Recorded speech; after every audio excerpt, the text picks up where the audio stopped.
Yep. Hello, everybody. Welcome to my YouTube channel. My name is Joseph Iacobucci. I am the host of the Exploring Personality series, and I'm here with one of my friends from college. His name is Mitch, and he is an INFP according to the Myers-Briggs system and Jungian typology. He is an Enneagram 4 with a 5 wing according to the Enneagram personality theory. And I have come to understand him as having a schizoid personality structure. And for those of you who don't really know what that means, well, this is sort of an opportunity to experience it directly. Um, and I'm here with Mitch, and I'm curious to learn about how Mitch has come to relate to the world and himself more specifically, but of course, other people. So Mitch, welcome. Thanks for taking the time. Uh, Thank you. yeah, tell me a little bit more about yourself. I want to learn about you. As Joseph said, we went to school together. He graduated about, I think, 3 years ahead of me. I was a little younger than him, but I studied art, uh, uh, philosophy, and literature. Now I am an artist. I sell prints and things like that, but I do oil paintings, and I guess try my best to convey my inner world externally through a sort of active work project um, in an effort to, I guess, share myself with others. So there's a sense of a strong inner world. Yes, yes, very Yeah, much. yeah, that's exciting. I can relate as well as in Enneagram 9 INFP. Share a similar kind of orientation, and it's it's fascinating, right? Because there's a sense of sort of observing the world, wouldn't you Yes, say? yes, Um, and sort of maybe existing on the outside or the periphery, and maybe in some sense not always feeling as secure, or relatable or normal, maybe. Is there anything like that for you? yeah. Um, Typically, I'd say I always kind of feel like I'm on the outside looking in. Like, it's not distressing or anything, but it's almost like I'm kind of looking over my own shoulder in a lot Okay, of interesting. personal interactions and things like that. I feel like I'm observing most conversations and stuff. I have to remind myself that I'm in the world and that my Okay, actions have an okay. effect on others. Um, uh, That's so interesting that you say that, because in studying the schizoid structure, one of the hallmark things that's often mentioned and is often poorly misunderstood by pretty much everyone else who isn't is this disregard for social convention.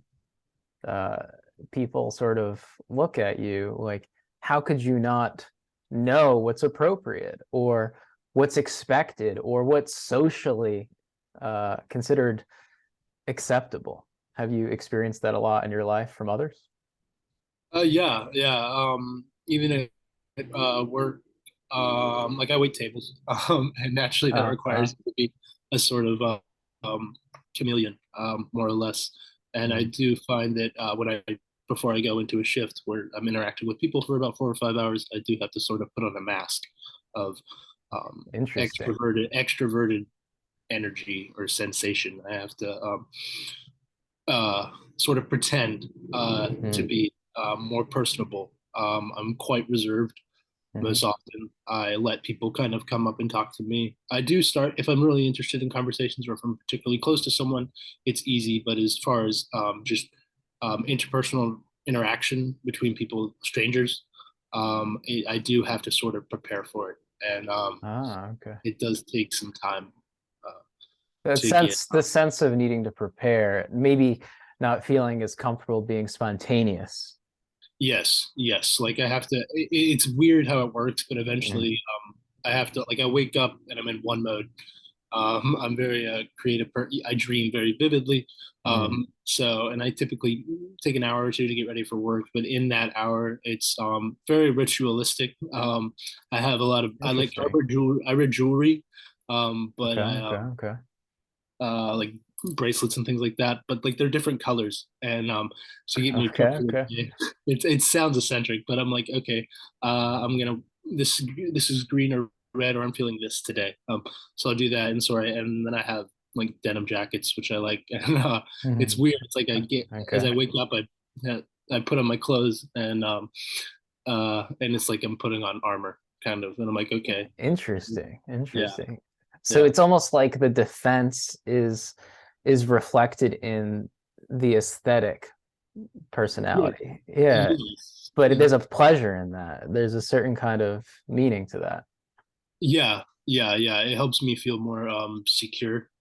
Um, Wow, wow. Yeah. it's always been that way ever since I was a kid. Um, Fascinating. yeah.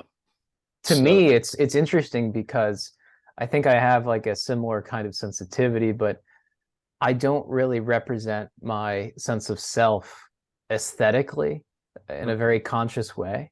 Mhm. Um, it's that difference between archetypally what I've come to understand the more individualistic, artistic personality versus the mediator or the peacemaker Yes. personality. You can see that strong juxtaposition, and it's so interesting to hear. I can tell you, for me, it fascinates me because I have an appreciation for the sensitivity to aesthetics.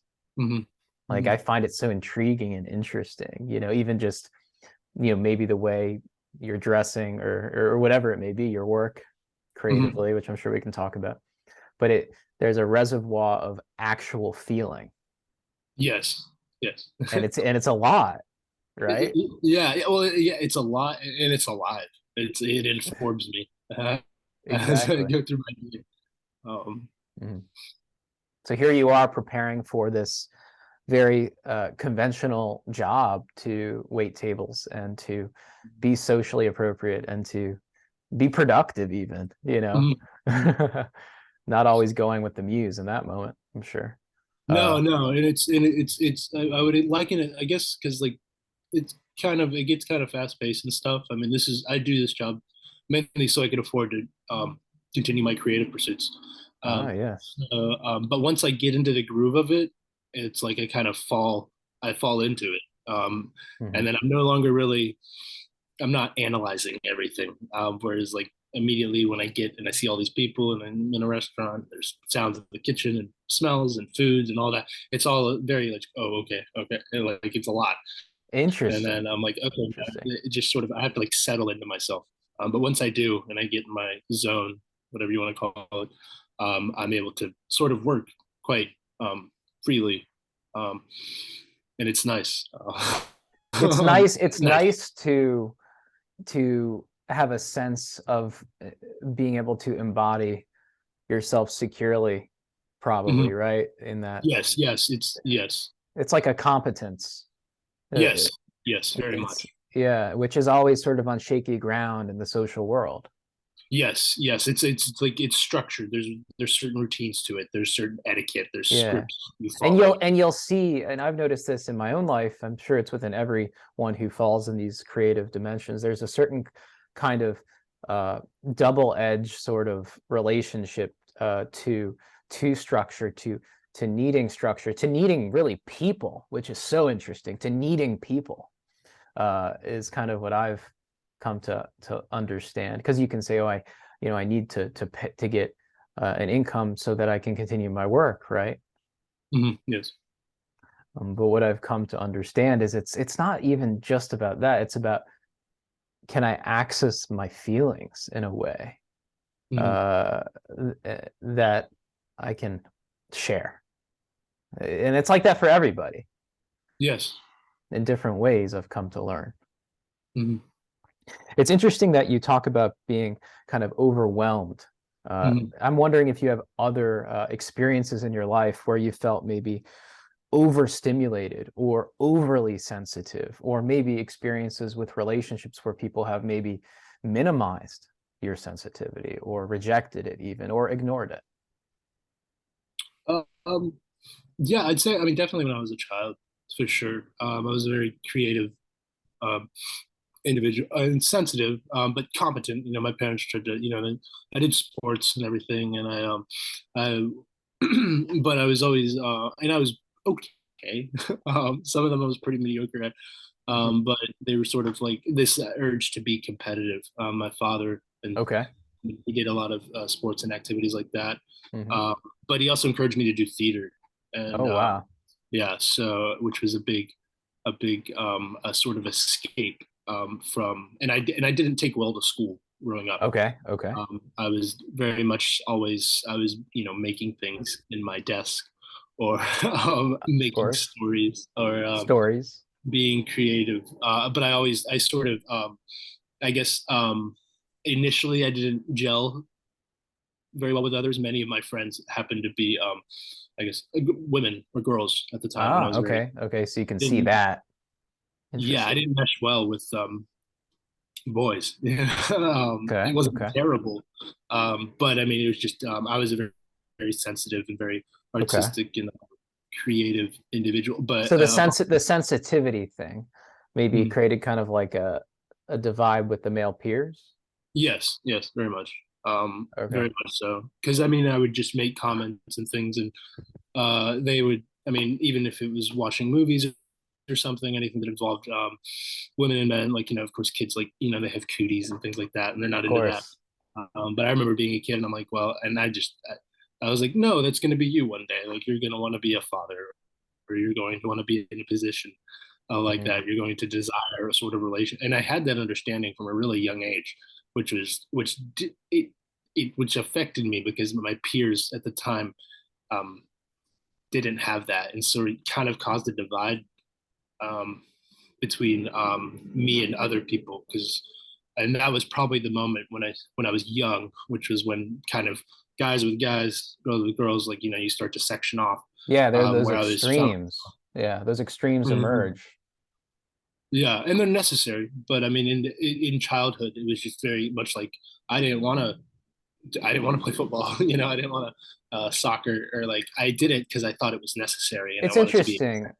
I'm finding such a strong similarity with you because I also was very involved with sports and different activities due to my parents, more or less. And I was actually very good, very talented. I had a lot of innate talent for sports, and I was quite naturally good at things, but I didn't really have a desire to compete. I never felt like I was really part of the group.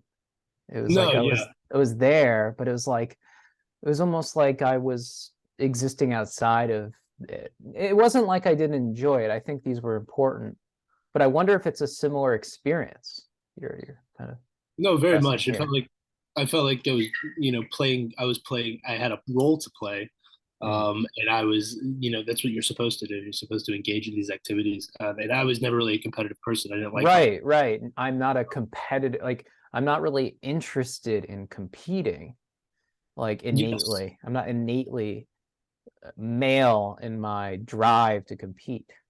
yeah. I didn't have that urge to, I guess, to like it's, I guess, like more or less a phallic, to insert myself in the world. Okay, Um, okay, okay. I don't know if that's, but Yeah, it's that's a good way of representing it. so but I mean, when it came to like later, as I got older, and I never ran, like I did cross country and stuff, but that was not about a team. That was about beating your own PR, your own personal Oh, time, and okay, okay, I was okay. more invested in that. But I Mm. guess, yeah, as a child, yeah, being in that situation, I was rubbed up against by my peers, particularly male, because I was not like them. It was not. Mm. It wasn't about competition. I was very. I wanted to. I pretend was a big thing for me as a kid. Imagination, huge. Yes, yes, yes. And I was kind of told to kind of turn it off or turn it down or Okay, okay. focus, sit still in school. Right, right, Like, because I was always off in this other world. right, right. Yeah, it's beautiful. It's just so nice to hear it. And I don't know if you find it innately therapeutic to just talk about it. What do you think? Oh yeah, yeah, yeah. You know what right? Very much, very much. Especially meeting like-minded people. And those male, and even then, like I'm still to this day, most of my friends, particularly, are women. All those men that I do get along with typically tend to be sensitive types. My closest friends have been musicians Mm, and mm. other creative um, people that fit within a similar paradigm and have had similar experiences. Um, so it's interesting how certain traits have carried over. What's interesting to Um, me about this sort of structure, the schizoid structure, is the deep internal life and mhm. the need for the internal life. And to have a sense of connection with another, there needs to be a sense of maybe being appreciated for that, or valued for that, or regarded in high regard for the internal life. Yes.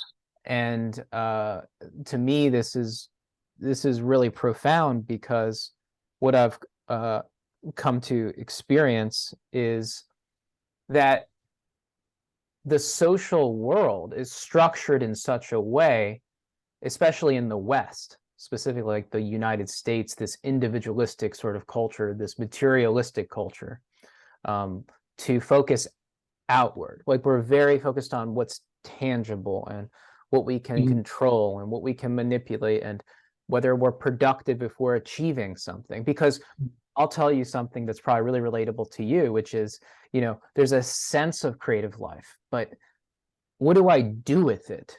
Is a complicated question and a very deep wound, I think, Yes. for anybody who embodies this kind of way of seeing the world. Because really what we desire probably more than anything is just to be seen, Mhm.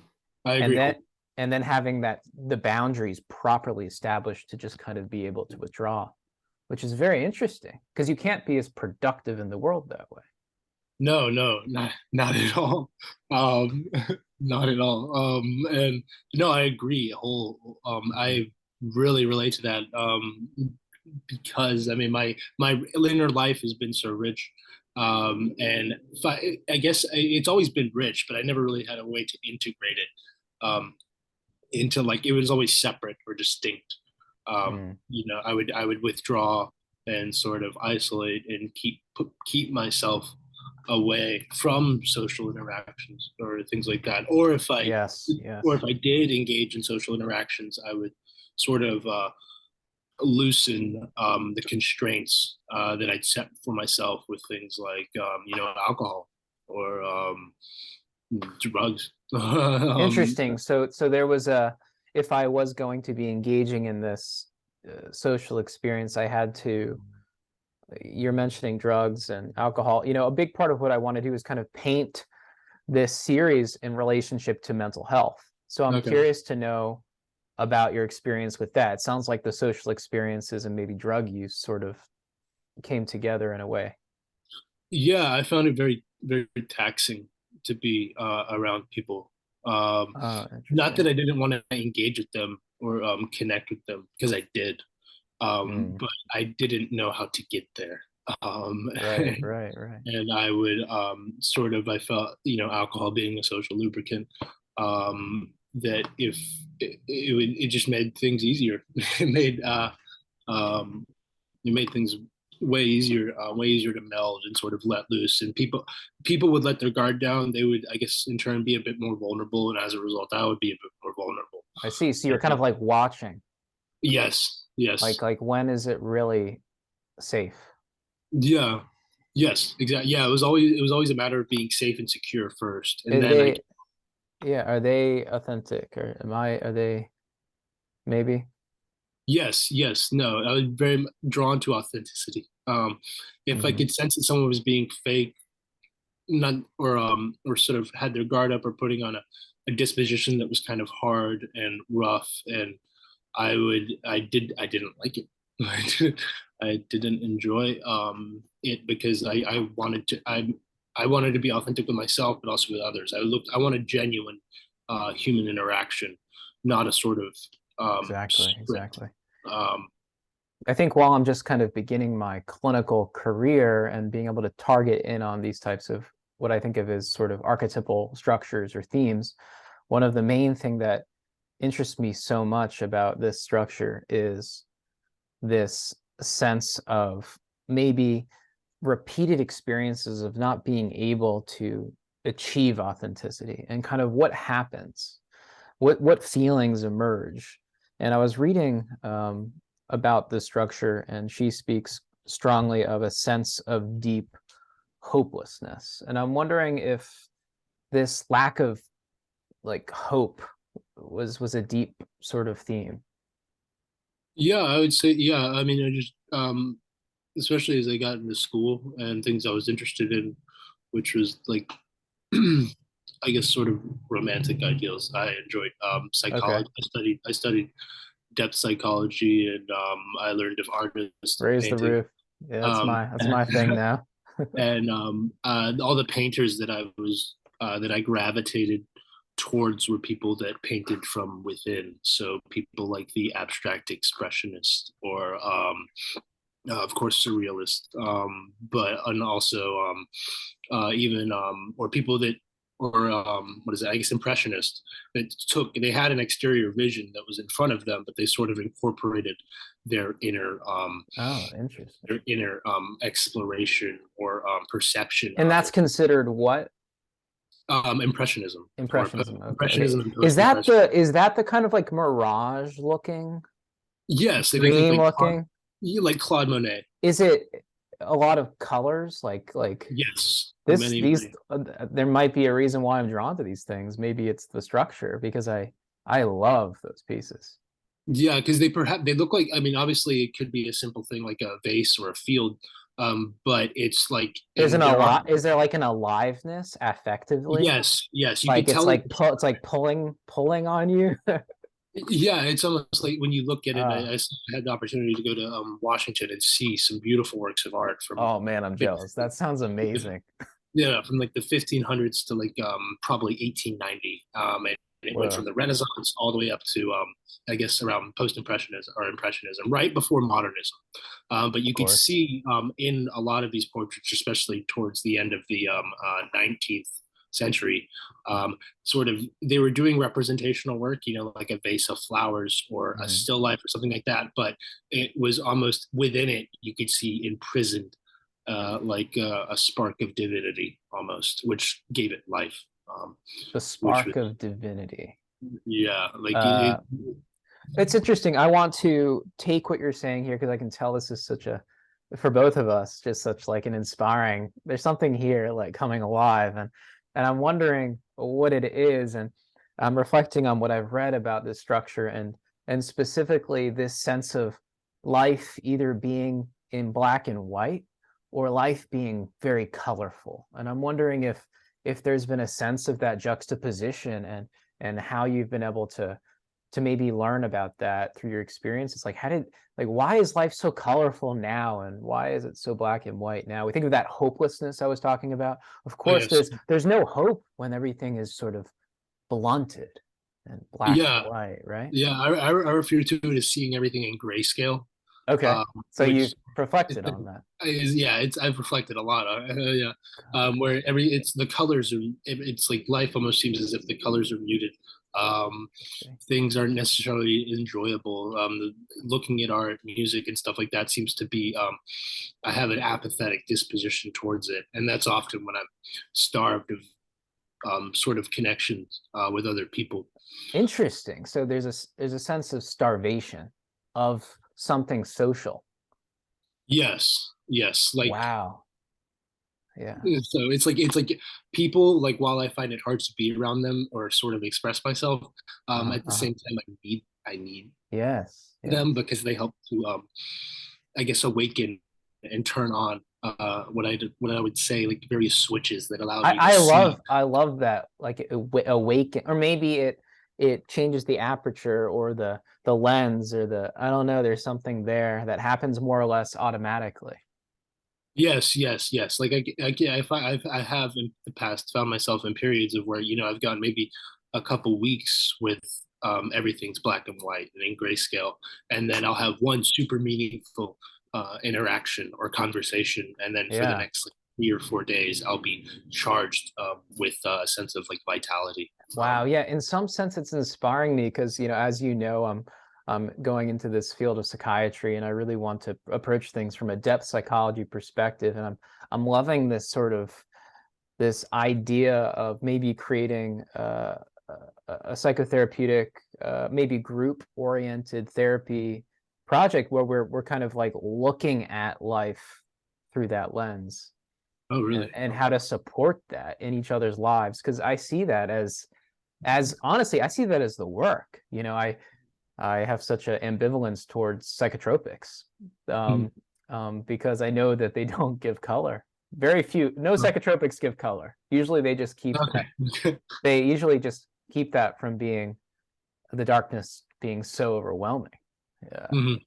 And also my interest in emotion has Mhm. been profound. I've done so much research on emotion, and what the research has shown about depression, more specifically, like feeling negative feelings and being hopeless and all these things, is that it's deeply related to not feeling bad, but a lack of feeling good with other people.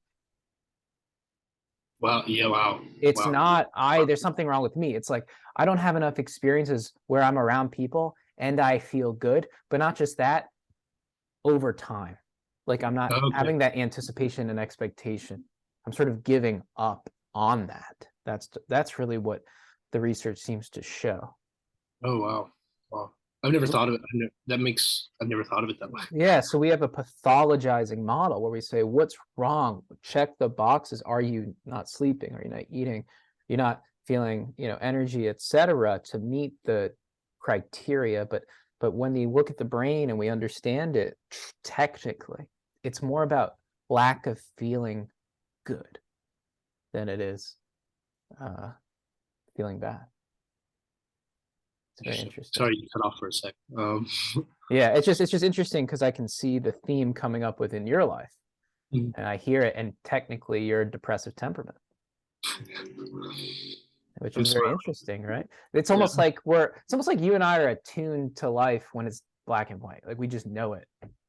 And Yeah, it's it's very familiar territory. It's very easy to navigate. Even though it's not necessarily comfortable or ideal, it is easily understandable. The parameters and the boundaries are, I guess, rather the lack of action and the lack of activity yes, provides a sense of yes. stability, which, although unpleasant, Stability, yeah, stability over life. yeah, yeah. Like there It may be no zest for life. yes. There may be You're there's you're no, maxing out your 401k, but that's it. yeah, that's it. Like, Right, right. It's interesting. This is having me think of another theme. I love how organically this is developing. It's really fun. yeah. Um, uh, but this is reminding me of, man, I'm kind of blanking right now. But yeah, that's right. That's right. The sense of this structure, right? Being able to function in the world as understood from most people is considered a low level of functioning for themselves. And I think this Oh, is a really? wound. I think this is a wound as well. What I mean by this is maybe on the surface, you're not acutely suicidal. Maybe on the surface, you're making enough money to support yourself. Maybe on the surface, maybe you do have a really great career, right? But to other people, your life is going really well, but maybe internally there's a lack of color. Yeah. See what I'm saying? Yes. So other people tend to not really, it's that desire to be known in a deeper way, right? Like there's a deeper internal world that needs to be okay Yes. Yeah. for me to But it's hard technically to be okay. yeah, but I find it's hard to communicate immediately. Like it can only be that sense of the ability for me to express my internal life. It can only and share it with someone can only be expressed over an extended period of time. Um, at least I can't sort of just like when I meet a new person, it's hard for me to, I guess, to start new relationships and maintain them to get to the point of um, I guess where things are just flowing easily and conversation is nice. I find it hard. I do have a hard time establishing new relationships. But more or less because I'm like, well, I've had all these experiences with people in the past, and I have a few friends now. I don't. Do I need more? I don't necessarily need more. I have a few close people that I talk to and interact with, and that charges me, or it makes my life more enjoyable and Hmm. full or whole. Hmm. So why bother That's interesting. Yeah. interacting or forming new relationships, which may be a way of me just not wanting, just not facing. Right. It's interesting because in the psychoanalytic sort of literature, there's this sort of a rich, vivid sort of fantasy life of Mhm, what I really desire, but this mhm, inability to enact that, especially socially. And yeah. at its worst, obviously, we're just living in fantasy. There's nothing going on in reality, and we're kind of blunted and dissociative and all these weird sort of things. People are like, "Who's this guy?" This is awkward. But the point is, there's there's a deep need there socially, and there's a conflict around really being social, and then that's a very much the theme for this structure.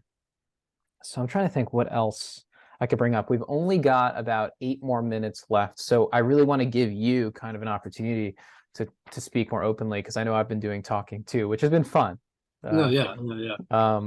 but is there anything, specifically that you would want maybe other people to know about you and kind of your experience of life, and maybe what's needed to be mentally just healthier, to experience themselves more maybe authentically or genuinely, or maybe get the support, right, that they sort of deserve, you know? Um, I honestly, I think it's hard to, I'd say self-honesty, Hmm. um, but it's difficult when you tend to retreat into sort of a fantasy or a castle built in your head. It's difficult to sort of figure. Sorry, I lost my train of thought. Okay. It's hmm, um, it's It's difficult. yeah, it's self honesty is important, but you need to. It's hard to be aware of when you're actually being honest with yourself and being authentic, and then sort Ah, of okay. in distinguishing the difference between that and retreating away into a fantasy. Yeah, So maybe so you're saying like there's this like what is your relationship to authenticity really?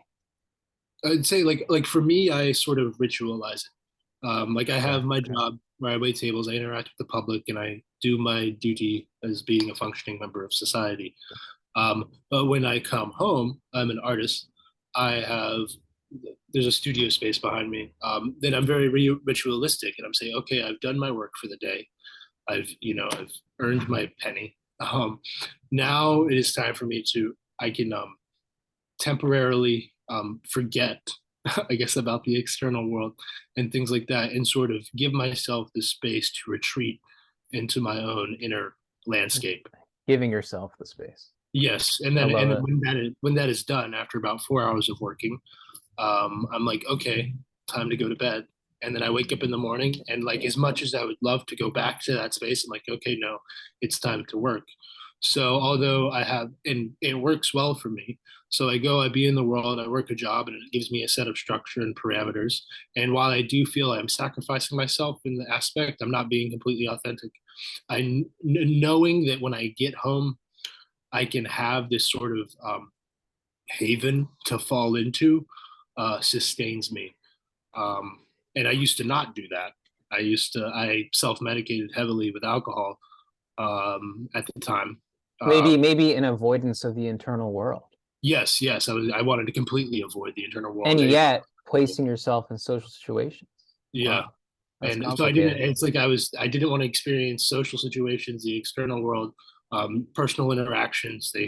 Sort of frightened me, and so I would want home and sort of try to forget or not feel anything, not be with anything, until of course I decided to stop. And now instead of doing that, I go home and I sort of express what I'm. So for perhaps for other people listening who are Hmm. similar to you, this this sort of well of the eternal life? Like, how do we convince them right now that they're worthy of that and there's something about that? Um, hmm. And it I does matter. it does matter. I don't think it can necessarily um necessarily convince them. I guess it just require. I mean, hmm, I guess life will make it so, at least in my experience, that you have to eventually look and, at least for me, gaze into yourself, as Interesting, uncomfortable. interesting. It almost sounds like a spiritual thing, like the conscience is beckoning, or the self, like the Jungian self, Yes, or God. You know, God is calling you back. yes. Like I find that, up until, I guess, ending or sort of ending my relationship with alcohol, which I used to self medicate. I was, through personal interactions. I guess I was unconsciously, driving myself into a place where I had nowhere to go, um, and I had nowhere to go, but, um, nowhere to look, essentially, but myself and what situation I'd put myself in. I guess rock bottom, as they call it. Mhm. I don't think anybody has to do that. I wouldn't suggest that, and because I mean, you can certainly change without it. But I mean, for me, it required basically things becoming so chaotic and unmanageable, um, and so I was forced to really sit with myself and be like, okay, hey, you have a problem. How are you going to address this? Well, just don't do this today. Okay, don't do that. Okay, well, and then and slowly work, and even like being with people and interacting with them without that sort of social lubricant, or, it just very much, I guess, required of I spend a lot of time in reflection, and, but I guess it's really easy to distract ourselves with, technology and, Absolutely. things like that, and it's really easy to look for, the self-help community is very popular, and things like that. But honestly, I'd say taking it, like, basically it came down to me sitting on the edge of my bed alone, and saying, okay, what's something I'm doing wrong, for lack of a better term, Yeah, or what is something that's making my life. it's sort of like confronting, it's like confronting the actual uh self dishonesty, like and making a decision, making a commitment, even a little one.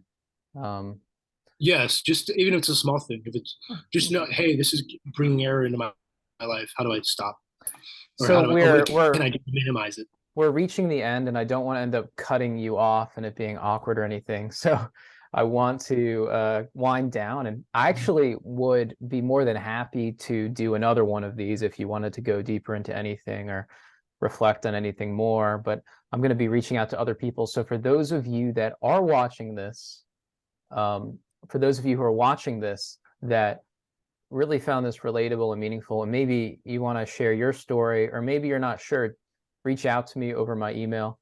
And I hope that we can continue to do this with many people so we can provide a sense of mutual understanding and appreciation, right, for these differences, because uh, healing is something that happens within this honest relationship. So I'm excited about that. So thank you so much, Mitch. Thank you.